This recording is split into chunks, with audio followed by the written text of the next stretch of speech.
ಆಮೇಲೆ ಹಾಗೇನೆ ಪಠ್ಯ ಪುಸ್ತಕ ಆಯ್ಕೆ ಸಮಿತಿ ಇದ್ರು. ಯಾಕೆಂದ್ರೆ ವಿದ್ಯಾರ್ಥಿಗಳು ಪಠ್ಯ ಪುಸ್ತಕಗಳ ಮೂಲಕವೇ ಅವ್ರು ಎಲ್ಲ ವಿಷಯವನ್ನ ಕಲಿತಾ ಹೋಗ್ತಾರೆ, ಆಸಕ್ತಿಯನ್ನ ಬೆಳೆಸ್ಕೊಳ್ತಾರೆ. ಅಲ್ಲಿ ಪಠ್ಯ ಪುಸ್ತಕ ಇದು ಏನು ಆಯ್ಕೆ ಸಮಿತಿ ಇರುತ್ತೆ, ಅಲ್ಲಿ ವಿಜ್ಞಾನ ಸಾಹಿತಿಗಳಿದ್ರೆ ಯಾವ ವಿಷಯ ಮಕ್ಳಿಗೆ ತಲುಪಬೇಕು, ಆರೋಗ್ಯ ಆಗ್ಬಹುದು, ವಿಜ್ಞಾನ ಆಗ್ಬೋದು, ಕೃಷಿ ಆಗ್ಬೋದು, ಅವುಗಳನ್ನ ಅವರು ಅಲ್ಲಿ ಚರ್ಚೆ ಮಾಡೋದಕ್ಕೆ ಸಾಧ್ಯ, ಅಲ್ಲಿನ ಸೇರ್ಪಡೆ ಆಗೋದಕ್ಕೆ ಸಾಧ್ಯ. ಆ ನಿಟ್ಟಿನಲ್ಲಿ ಕೂಡ ಸರ್ಕಾರಕ್ಕೆ ನಾನೊಂದು ಮನವಿಯನ್ನ ಮಾಡ್ಕೊಳ್ತೇನೆ ಈ ನಮ್ಮ ಶಿಬಿರದ ಮುಖಾಂತರ. ಎಲ್ಲರಿಗೂ ನಮಸ್ಕಾರ. ವೇದಿಕೆಯಲ್ಲಿ ಸಮಾರೋಪ ಸಮಾರಂಭದಲ್ಲಿ ಕರ್ನಾಟಕ ವಿಜ್ಞಾನ ತಂತ್ರಜ್ಞಾನ ಅಕಾಡೆಮಿಯ ಅಧ್ಯಕ್ಷರಾದ ಪ್ರೊಫೆಸರ್ ಎಚ್ ರಾಜಾ ಸಾಬ್ ಅವರಿದ್ದಾರೆ. ಅವರ ಸ್ನೇಹಶೀಲತೆ ಮತ್ತೆ ಉದಾರ ಗುಣವನ್ನ ನೀವು ನೋಡ್ತಿದ್ದೀರಾ. ನಾವು ಬರೀ ಶಿಬಿರಾರ್ಥಿಗಳಿಗೆ ಬಹುಮಾನ ಕೊಡ್ಬೇಕು ಅಂತ ಆಲೋಚನೆ ಮಾಡಿದ್ವಿ, ಆದ್ರೆ ಅವರು ಬಂದು ಮಧ್ಯಾಹ್ನ ವಿದ್ಯಾರ್ಥಿಗಳಿಗೂ ನಾವು ಪ್ರಬಂಧವನ್ನ ಬರೆಸ್ತಾ ಇದ್ದೀವಿ ಅಂದ ಕೂಡಲೇ ವಿದ್ಯಾರ್ಥಿಗಳಿಗೂ ಬಹುಮಾನ ಕೊಡೋಣ ಅಂತ ಹೇಳಿದ್ರು. ಅವರು ತಕ್ಷಣ ಅದನ್ನ ನಿರ್ಧಾರ ಕೈಗೊಂಡ್ರು. ಮತ್ತೆ ಇಡೀ 2 ದಿನಗಳ ಈ ಕಾರ್ಯಾಗಾರವನ್ನ ಆಯೋಜಿಸುವಲ್ಲಿ ಎಷ್ಟೇ ಖರ್ಚು ಬರಲಿ ಏನೇ ಆಗ್ಲಿ ನಾವು ಅಕಾಡೆಮಿ ನಿಮ್ ಜೊತೆಗಿದೆ ಅಂತ ಹೇಳಿದ್ರು.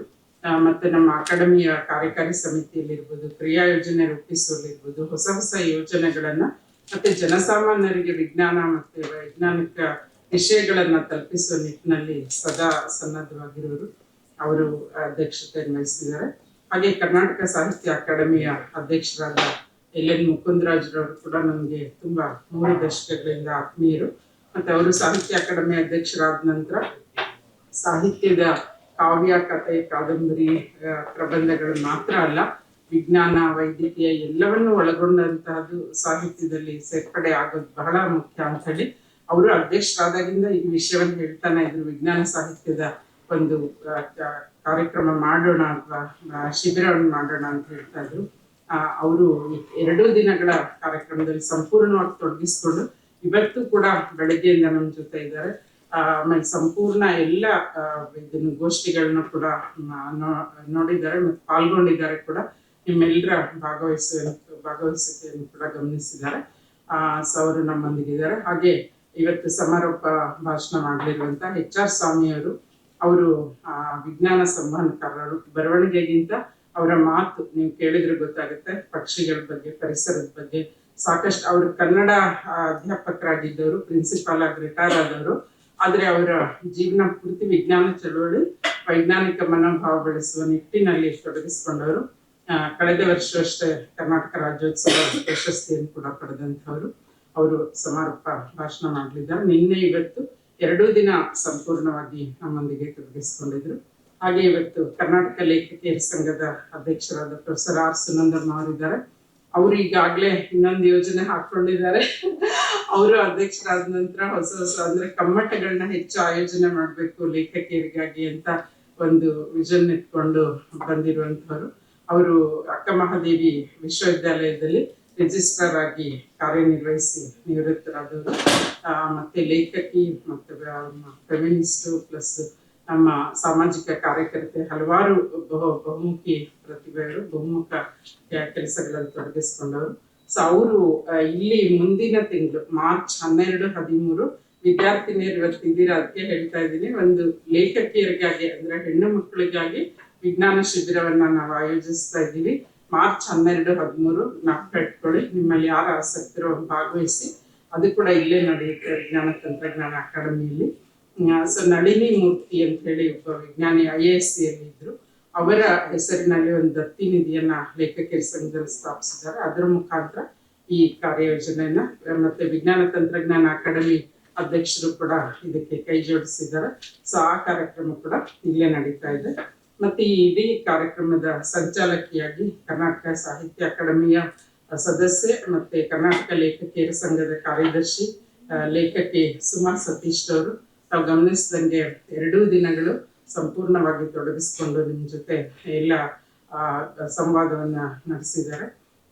ಹಾಗೆ ಆನಂದ್ರವರು, ಅವರು CEO. ಏಕೆಂದ್ರೆ ನಾವು ಏನೇ ಯೋಜನೆ ಹಾಕೊಳ್ಳಿ, ಎಷ್ಟು ಹಣ ಇದೆ, ಏನ್ ಮಾಡ್ಬೇಕು, ಎಷ್ಟು ಅದನ್ನ ಹೇಗೆ ನಿರ್ವಹಿಸೋದು ಎಲ್ಲವೂ ಕೂಡ ಅವರು ಗೈಡ್ ಮಾಡ್ಬೇಕು. ಮತ್ತೆ ಎಲ್ಲ ವಸತಿ ಇರ್ಬೋದು, ಊಟದ ವ್ಯವಸ್ಥೆ ಮತ್ತೊಂದು ಎಲ್ಲವೂ ಕೂಡ ಅವರು ಸಮರ್ಥವಾಗಿ ನಿರ್ವಹಿಸಿದಂಥವ್ರು ಆನಂದ್ ಅವರಿದ್ದಾರೆ. ಮತ್ತೆ ನಮ್ಮ ಅಕಾಡೆಮಿಯ ಎಲ್ಲ ಮಹದೇವ್ ಗೌಡ ಅವರಿರ್ಬೋದು, ಉಮೇಶ್ ಅವರು ಎಲ್ಲರೂ ಇಲ್ಲಿರುವಂಥದ್ದು ಕೂಡ ಸಂತೋಷ. ಹಾಗೆ ನಿನ್ನೆಯಿಂದ ಅನೇಕ ವಿಚಾರಗಳ ಬಗ್ಗೆ ಚರ್ಚೆ ನಡೆದಿದೆ.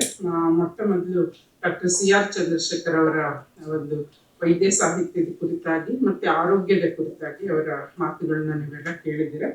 ಹಾಗೆ ಕನ್ನಡದಲ್ಲಿ ವಿಜ್ಞಾನ ಸಂವಹನೆ ಇಂದಿನ ಸವಾಲುಗಳು ಡಾಕ್ಟರ್ ಗುರುರಾಜ್ S ದಾವಣಗೆರೆ ಅವರು ನಡೆಸ್ಕೊಟ್ರು. ಆಮೇಲೆ ಕನ್ನಡ ಸಾಹಿತ್ಯದಲ್ಲಿ ವೈಜ್ಞಾನಿಕ ಪ್ರಜ್ಞೆ MS ಆಶಾದೇವಿ ಅವರು ಮಾತಾಡಿದ್ರು. ಹಾಗೆ N ಗಣೇಶಯ್ಯ ಅವರು ವೈಜ್ಞಾನಿಕ ಕಥನ ಕೌತುಕ ಮಾತಾಡಿದ್ರು. ನಿನ್ನೆ ನೀವು ಯಾರ್ಯಾರು ಇದ್ದೀರೋ ಕೇಳಿದಿರಲ್ವಾ, ರಾಮಾಯಣ ಮಹಾಭಾರತದ ಬಗ್ಗೆ ಅವರ ಹೊಸ ಇದು ಹೊಳಹುಗಳನ್ನ ಕೊಟ್ಟರು. ಆಮೇಲೆ ಅನೇಕ ವಿಚಾರಗಳನ್ನ ವೈಜ್ಞಾನಿಕ ಕಥನವನ್ನ ಬರೆಯೋದು ಹೇಗೆ ಅಂತ ಹೇಳಿದ್ರು. ಹಾಗೆ ವಿಜ್ಞಾನ ಮತ್ತು ಸಾಹಿತ್ಯದ ಬಗ್ಗೆ ನೇಮಿಚಂದ್ರ ಅವರು ಮಾತಾಡಿದ್ರು. ಮತ್ತೆ ಬೆಳಗ್ಗಿನ ಗೋಷ್ಠಿ ಅಂತೂ ನಿಮ್ಮೆಲ್ರಿಗೂ ತುಂಬಾ ಇಷ್ಟ ಆಗಿದೆ ಇವತ್ತಿಂದು. ಕೃತಕ ಬುದ್ಧಿ ಮತ್ತೆ ಭವಿಷ್ಯದ ವಿಜ್ಞಾನವೋ ವಿಜ್ಞಾನದ ಭವಿಷ್ಯವೋ ಅಂತ. ಅದು ನೀವೆಲ್ಲರೂ ಅಷ್ಟು ಆಸಕ್ತಿಯಿಂದ ಅದ್ರಲ್ಲಿ ಪಾಲ್ಗೊಂಡ್ರಿ. ಆಗ್ಲೇ ನಿಮ್ಮ ಮೊಬೈಲ್ ಅಲ್ಲಿ ನೀವೆಲ್ಲ ಏನೇನು ChatGPT ಮತ್ತೊಂದು AI ಏನೇನು ಸಾಧ್ಯತೆಗಳಿದೆ ನೀವದನ್ನ ಎಲ್ಲ ಎಕ್ಸ್ಪ್ಲೋರ್ ಮಾಡೋದಕ್ಕೆ ಆರಂಭಿಸ್ತೀರ. ಮತ್ತೆ ಕೃಷಿ ಪರಿಸರ ಸಂವಹನ ಬಗ್ಗೆ ನೂರ್ ಸಮದ್ ಅಬ್ಬಲ್ಗೆರೆ ಅವರು ನಡೆಸ್ಕೊಟ್ರು. ಹಾಗೆ ಪಾರಿಭಾಷಿಕ ಪದಗಳ ಬಗ್ಗೆ ಡಾಕ್ಟರ್ ಸೋಮೇಶ್ವರ ಅವರು, ಮತ್ತೆ ಇವಾಗ ಥಟ್ ಅಂತ ಹೇಳಿ ಥಟ್ ಅಂತಾನೆ ಶುರುವಾಯ್ತದ್ದು ಕಾರ್ಯಕ್ರಮ ನಮ್ಮ ಇದ್ರಲ್ಲಿ. ಅಲ್ಲಿ ಅದನ್ನು ಕೂಡ ಅವರು ಎರಡನ್ನು ಸಮರ್ಥವಾಗಿ ನಿರ್ವಹಿಸಿದ್ರು. ಮತ್ತೆ ಅವರು ಕೂಡ ಇಂಥದ್ದೇ ಶಿಬಿರ ಕರ್ನಾಟಕ ರಾಜ್ಯ ವಿಜ್ಞಾನ ಪರಿಷತ್ ನಡೆಸಿದಂತ ಸುಮಾರು 30 ವರ್ಷಗಳ ಹಿಂದೆ ಇಂಥದ್ದೇ ಶಿಬಿರದಲ್ಲಿ ನಿಮ್ಮಂತೆ ಭಾಗವಹಿಸಿ ಅವರು ಇವತ್ತು ಅಷ್ಟು ಬೃಹತ್ ಮಟ್ಟದ ಒಂದು ಲೇಖಕರಾಗಿ ಮತ್ತೆ ಸಂವಹನಕಾರರಾಗಿ ಬೆಳೆದು ನಿಂತಿರೋದನ್ನ ನಾವು ನೋಡ್ತಾ ಇದ್ದೀವಿ.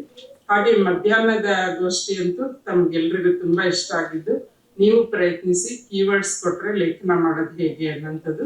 ಡಾಕ್ಟರ್ TR ಅನಂತರಾಮ್ ಅವರು ನಮ್ಮ ಹಿರಿಯ ವಿಜ್ಞಾನ ಸಂವಹನಕಾರರು, ಮತ್ತೆ ಚಳ್ಳಕೆರೆ ಸ್ವಾಮಿಯವರು ಇಬ್ರು ಕೂಡ ವಿಷಯಗಳನ್ನ ಕೊಟ್ಟು ತಮ್ಮಿಂದ ಬರೆಸಿ ಅದಕ್ಕೆ ಬಹುಮಾನ ಕೂಡ ಘೋಷಣೆ ಆಗಿದೆ ಈಗಾಗಲೇ. ಸೊ ಈ ಎಲ್ಲ ಕಾರ್ಯಕ್ರಮಗಳು ನಿನ್ನೆಯಿಂದ ನಡೆದಂತಹದ್ದು. ತಾವುಗಳು ಹೇಳ್ಬೇಕಂದ್ರೆ ಹೇಗಾಯ್ತು ಏನಾಯ್ತು ನಿಮ್ಮ ಅನಿಸಿಕೆಗಳ ಮುಂದೆ ವ್ಯಕ್ತಪಡಿಸ್ತೀರಾ. ಆದ್ರೆ ಎಲ್ರಿಗೂ ಮಾತಾಡೋದಕ್ಕೆ ಅವಕಾಶ ಸಿಗದೆ ಇರ್ಬೋದು. ನೀವು ಬರೆದು ನಮ್ಗೆ ಕೊಡ್ಬಹುದು. ಫೀಡ್ಬ್ಯಾಕ್ ಫಾರ್ಮ್ ಅಂತ ಕೊಡ್ತಾರೆ, ಒಂದು ಲೆಟರ್ ಕೊಡ್ತಾರೆ. ತಮ್ಮ 2 ದಿನಗಳಲ್ಲಿ ತಾವು ಕಂಡಂತಹ ಪಾಸಿಟಿವ್ ನೆಗೆಟಿವ್ ಎರಡನ್ನೂ ಕೊಡಿ. ಯಾಕಂದ್ರೆ ಏನಾದ್ರೂ ಸರಿಪಡಿಸ್ಕೊಂಡು ಮುಂದೆ ಹೋಗೋದು ಕೂಡ ಮುಂದಿನ ಶಿಬಿರಗಳಲ್ಲಿ ಅಂಥದ್ದಾಗದೇ ಇರೋಂಗೆ ನೋಡ್ಕೊಳ್ಳೋದು ಕೂಡ ಬಹಳ ಮುಖ್ಯ ಆಗುತ್ತೆ. ಆ ನಿಟ್ಟಿನಲ್ಲಿ ಆಮೇಲೆ ಈಗ ಮಾತ್ರ ಅಲ್ಲ, ಇನ್ ಮುಂದೆ ಕೂಡ ನಿಮ್ಗೆ ವಿಜ್ಞಾನ ತಂತ್ರಜ್ಞಾನ ಅಕಾಡೆಮಿ ಆಗಲಿ ಸಾಹಿತ್ಯ ಅಕಾಡೆಮಿ ಆಗಲಿ ನಿಮ್ಮ ಬೆಳವಣಿಗೆಯಲ್ಲಿ ಸದಾ ಜೊತೆಗಿರುತ್ತೆ ಅಂತ ಹೇಳೋದಕ್ಕೆ ಬಯಸ್ತೇನೆ.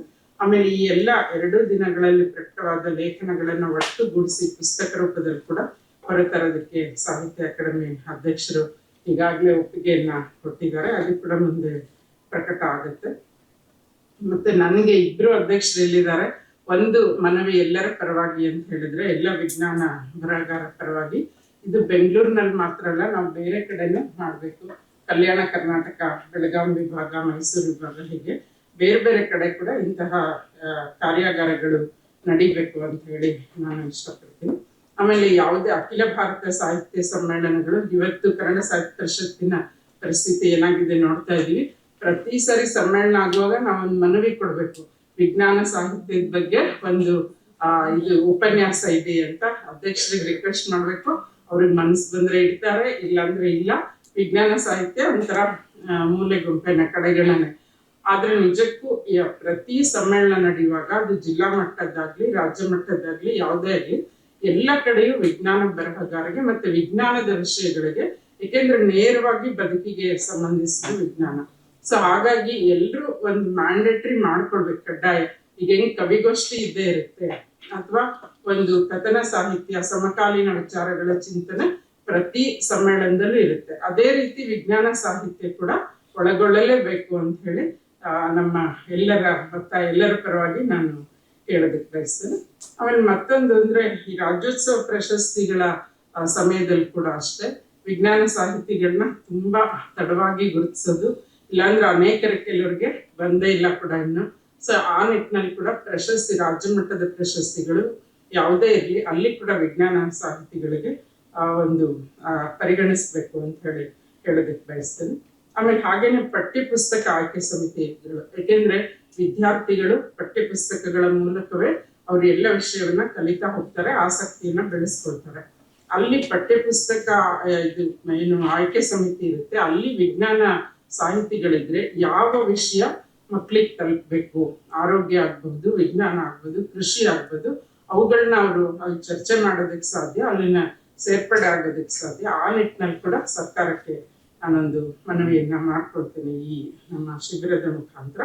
ಹಾಗೇನೆ ಮತ್ತೊಂದು ಅಂತ ಹೇಳಿದ್ರೆ, ಯಾವುದೇ ಈ 2 ದಿನಗಳ ಕಾರ್ಯಾಗಾರದಲ್ಲಿ ನವಕರ್ನಾಟಕ ಪಬ್ಲಿಕೇಶನ್ಸ್ ಅವರು ಮತ್ತೆ ಸಾಹಿತ್ಯ ಅಕಾಡೆಮಿ ಅವರು ಮತ್ತೆ ಭೂಮಿ ಬುಕ್ಸ್ ವಿಶಾಲಾಕ್ಷಿ ಅವರು ತಮ್ಮ ಪುಸ್ತಕಗಳ ಪ್ರದರ್ಶನ ಮತ್ತೆ ಮಾರಾಟ ಮಾಡಿ ಇಲ್ಲಿ ವಿಜ್ಞಾನದ ಪುಸ್ತಕಗಳು ಎಷ್ಟು ಪ್ರಕಟ ಆಗಿವೆ ಅನ್ನೋದನ್ನ ತಮ್ಮೆಲ್ರಿಗೂ ಪರಿಚಯಿಸಿದ್ದಾರೆ. ನಾನು ನಮ್ಮ 2 ಅಕಾಡೆಮಿಗಳ ಪರವಾಗಿ ಅವ್ರಿಗೂ ನಾನು ಧನ್ಯವಾದಗಳನ್ನು ತಿಳಿಸ್ತೇನೆ. ಹಾಗೆ ಬುಕ್ ಬ್ರಹ್ಮದವರು ಕೂಡ 2 ದಿನ ಇದನ್ನ ಲೈವ್ ಕೊಟ್ಟಿದ್ದಾರೆ. ಇವತ್ತು ಈಗಲೂ ಕೂಡ ಲೈವ್ ಹೋಗ್ತಾ ಇದೆ. ಅವರು ಸದಾ ನಮ್ದು ಯಾವುದೇ ಕಾರ್ಯಕ್ರಮ ಆಗಲಿ ನಮ್ಮ ಜೊತೆಗಿದ್ದಾರೆ. ಪತ್ರಕರ್ತರು ಕೂಡ ನಮ್ಮ ಜೊತೆ ಇದ್ದಾರೆ. ಮತ್ತೆ ಈ 2 ದಿನಗಳ ಕಾರ್ಯಾಗಾರ ನಿಮ್ಮ ಅನಿಸಿಕೆ ಬಹಳ ಮುಖ್ಯ. ಈಗ ಮತ್ತೊಮ್ಮೆ ಹೇಳ್ತೇನೆ, ನಂತರದಲ್ಲಿ ನಿಮ್ಮ ಫೀಡ್ಬ್ಯಾಕ್ ಕೂಡ ಕೊಟ್ಟು ಹೋಗ್ಬೇಕು ಅಂತ ಹೇಳಿ ನನ್ನ ಮಾತಿಗೆ ವಿರಾಮ. ನಮಸ್ಕಾರ.